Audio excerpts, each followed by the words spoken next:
I'm Andrew Walker. This video has been created to raise awareness of sexual abuse in sport. Firstly, we will understand what sexual abuse is, then we'll find out some facts and statistics in sport.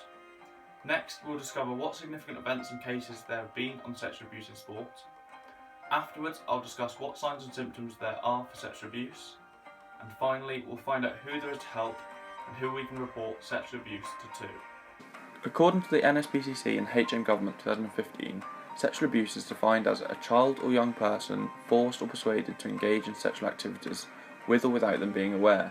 This includes contact and non-contact abuse.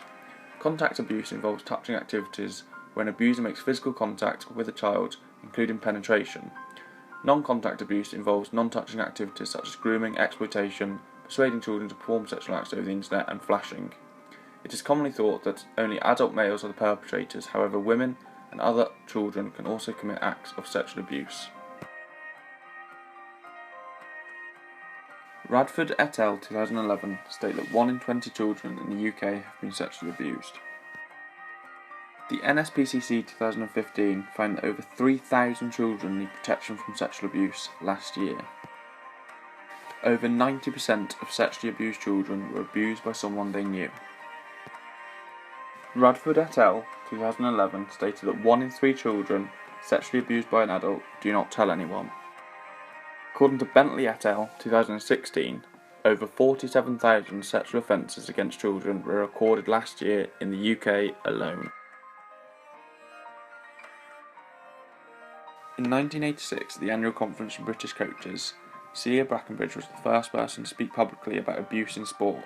She presented a draft code of ethics for coaches which led on to policies and procedures being put into place. In 1993, the first TV documentary about abuse in sport was televised nationwide. Victims of sexual abuse spoke out about their experiences. One woman said, "No one would have ever believed me. You don't say no to a coach." Another said, "I knew it was wrong and illegal, but I just accepted it." Police officers of the case stated that monsters don't get close to children, nice people do. And Ray Weir said, "Let's stop pretending it doesn't exist." In 1993, Paul Hickson was accused of sexual abuse. The former Olympic swimming coach, who at the time had a wife and 8-year-old daughter, fled the country and hid until 1995, when he was found thanks to a Crime Watch programme. Hickson was convicted for raping 2 teenage girls and indecently assaulting 11 others over a 17-year period. He was convicted for 17 years in jail, which at the time was the longest sentence for rape. The Amateur Swimming Association spoke out about this case, claiming Hickson is a one-off. Due to the high profile of Paul Hickson, this case is often seen as a turning point for sexual abuse in British sport. 2 years later, in 1995, Canadian ice hockey coach Graham James was convicted for sexually abusing boys. One victim, Sheldon Kennedy, has spoken about the horrifying experiences and states that he felt like a zombie and a goofy, slightly mixed up kid. Brackenbridge 2001 states that if Canada, who are known internationally for upholding values of sport, can't protect their athletes, then what hope is there for the rest of the world? 1998 saw Irish Olympic swimming coach Derry O'Rourke convicted for 11 counts of sexual abuse. One of the victims said, "I trusted this man and respected him, but he ruined my life even though I wasn't aware of it at the time." He abused the teenage girls in a room which later got known as the Chamber of Horrors. Mike Drew, the head of British Swimming Coaches Association, said that the Hickson case did a lot of damage to our profession. Now we have to establish the procedure that will make it easier for suspects to be dealt with. If anyone has any doubts about the conduct of one of our members, they should come directly to me. In 2001, he was convicted for abusing 5 boys between the ages of 13 to 15. After the various sexual abuse cases in swimming, the Amateur Swimming Association decided to check to see if coaches were known to the police. In 2001, the Child Protection in Sport Unit, or CPSU, was developed by the NSPCC after funding from Sport England. This was brought into place to work with sports organisations to minimise the risk of child abuse in sport. It provides advice and develops training for sports organisations and coaches. They also have standards to provide a benchmark and good practice, but also challenge practice that is harmful to children. A year later, in 2002, the CRB, or Criminal Records Bureau, was established to check an individual's convictions, cautions and warnings, and can also include intelligence held by the police. These are required by volunteers working with vulnerable people like children or anyone with a disability. This filtering system works to stop people who have previously been caught by the police, but does not stop anyone who has yet to offend or abuse. In 2012, the CRB was changed to the Disclosure and Barring Service, or DBS, which is more efficient than the older version. An American football coach at Penn State University, Jerry Sandusky, was finally convicted of sexual abuse in 2012 after a long case. In 1998, Sandusky admitted to showering with a young boy and promised to not do it again. No charges were given and the case was closed. Sandusky retired in 1999 but was granted full access to the campus and football facilities for being a legendary figure at the university. In 2000, a janitor tells his supervisor he saw Sandusky abusing a boy in the shower, but it is not reported to anyone else. In 2002, a witness tells the head coach Joe Paterno that he saw Sandusky abusing a 10-year-old boy in the showers. He allegedly reports it to the vice president, however they testify this did not happen. In 2006, Sandusky abuses another boy, who 2 years later tells his mum. In 2008, the university is made aware of these allegations and the police carry out an investigation. In 2011, he was charged with 40 criminal counts, and in 2012 he was convicted.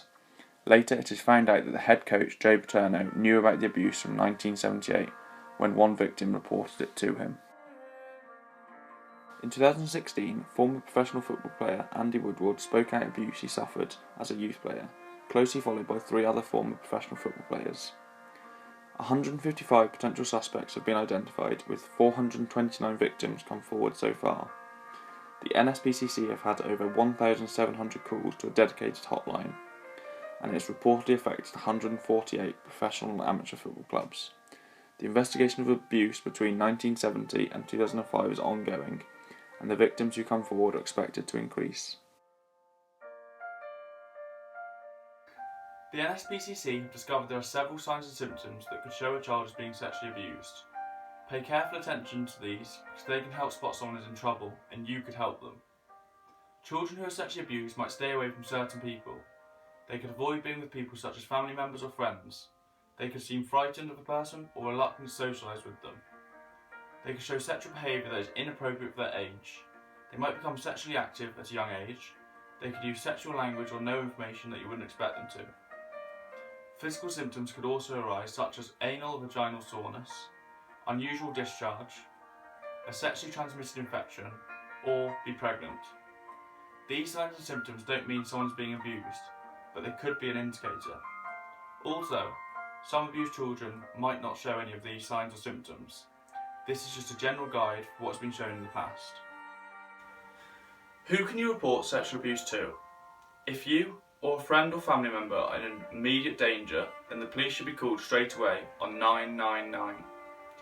If you have a worry about someone else or you need to talk to someone, then the NSPCC are available on 0808 800 5000 or Childline on 0800 1111.